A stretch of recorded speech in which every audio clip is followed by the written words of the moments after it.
For sure, your harness has been done. So basically, what's this, 99 Land Cruiser. So what we've done is we've gone through the entire harness. We've modified it so that it's basically going to be like a standalone system.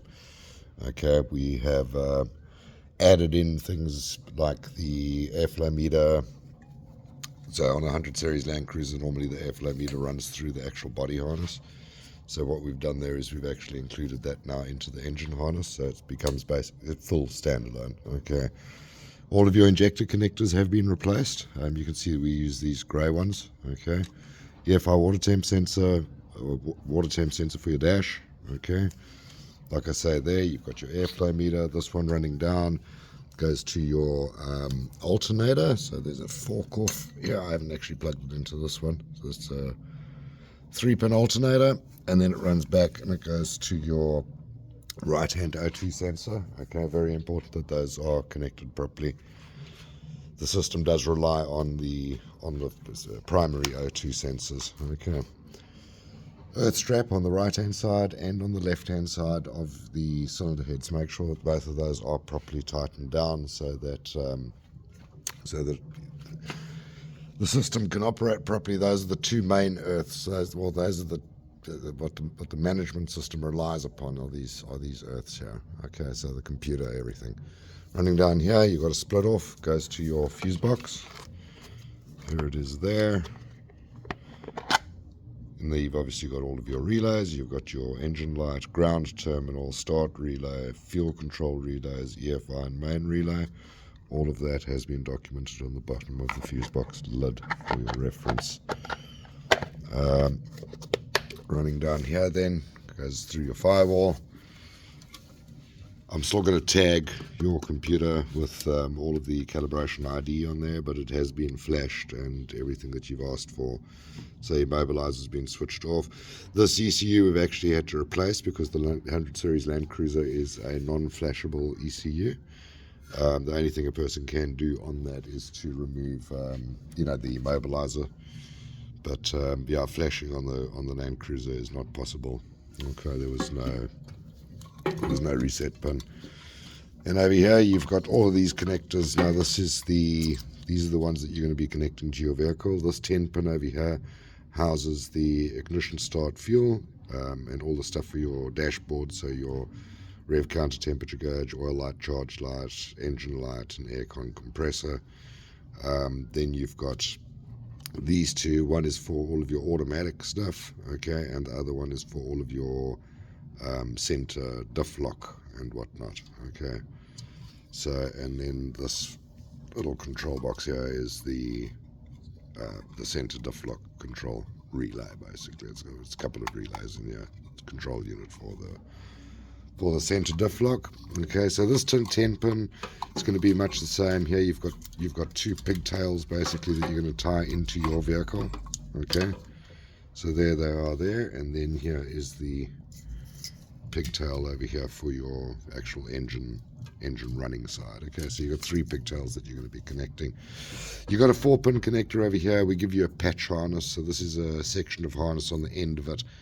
Has got a OBD2 connector, so you'll utilize that for all of your diagnostics and whatnot. You can build that into your dash wherever you please. The cable's about probably 5 or 6 feet long, something like that.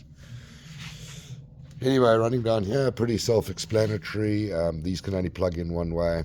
All the Land Cruisers have this setup. Okay, so it runs down. It goes to your oil sensor there. It goes to your position switch, safety position switch, input speed sensor. Goes to your solenoid bank, output speed sensor. Yours is obviously different because you've got a transfer case on the back here. Okay, so the location of this is going to be different on yours. This is all part of your center diff lock. Okay, and then obviously this piece here goes to your actuator for the center diff lock. Okay, this is an O2. You don't need to worry about that. You can actually leave that disconnected. You've got both of them are there, so there they are. Okay, If you don't use them, no worries, just leave them. If you do use them, great. But yeah, if you don't use it, like I say, it has been flashed out of your computer, so it's not going to do any harm either which way. Okay, you've got a red cable coming out of here. This is your main power supply going to the system. So this is directly to your battery positive. Some guys like to fuse it, other guys don't. That's preference really. It's obviously better to fuse it. The only time it would ever need that though is when if you do end up in an accident and this cable does get crushed, then obviously the fuse would blow. So it would be a case of having a fuse on the actual battery terminal, This one's just a patch that we've got because our engine doesn't have this connector. So this is just our starter. You can see that it goes into our starter. That's just so that we can crank it now and give it a test run. Okay. This side pretty much the same as the other side. We've changed all of the injector connectors. The coil connectors never go bad on this design. Okay. And then throttle body, and then it runs over here as well. So you've got 3 plugs. You've got the accelerator position sensor. You've got your throttle position sensor, and then all of the control for your actual clutch and whatnot in the throttle body. Okay. Cam sensor runs down, goes to your aircon compressor clutch, carries on going down, goes to your crank sensor and to your oil pressure switch. Okay. So I will put on the airbox on this, and then we'll give her a test run and a scan. Okay. You did supply us with your sub harness, so that has, like I say, it's been modified so that that's the plug that'll plug basically into the back of your starter or the back of your harness. Okay. And then that goes to your solenoid, and then obviously to your positive of the starter, and then your 2 knock sensors. Okay, so all of that's been nicely wrapped up, ready for you to go. And then you have this piece, which is, I see the guys strap this up and whatnot for you. So this is basically your alternator charge light or alternator charge cable. Yeah, we don't normally wrap that up, but yeah, there we go. You've got all of it. So yeah, let me get the airbox on here, and then we'll give her a test run. For sure. Okay, so basically put on the airbox and plugged in the airflow meter. Just make sure, I don't know what your setup is with your tube and whatnot. Just make sure when you do install your airflow meter, the plug faces backwards, not forwards, otherwise the motor will not run.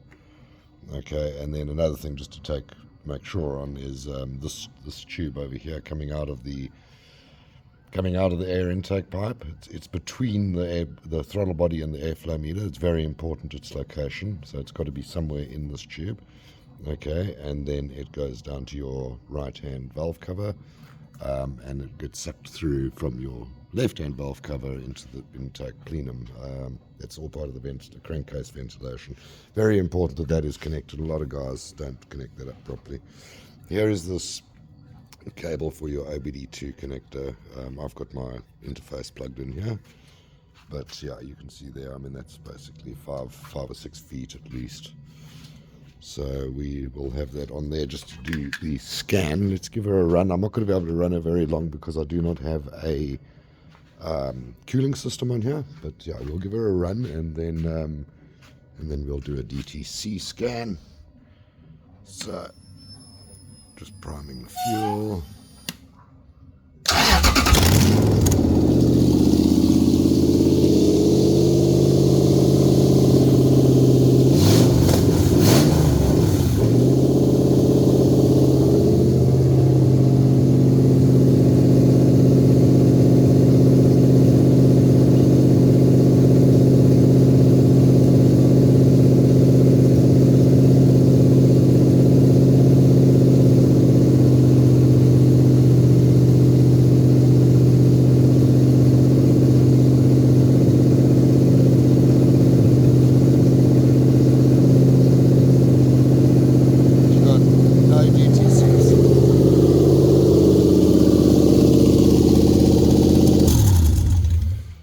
So yeah, you got no DTC or diagnostics trouble codes.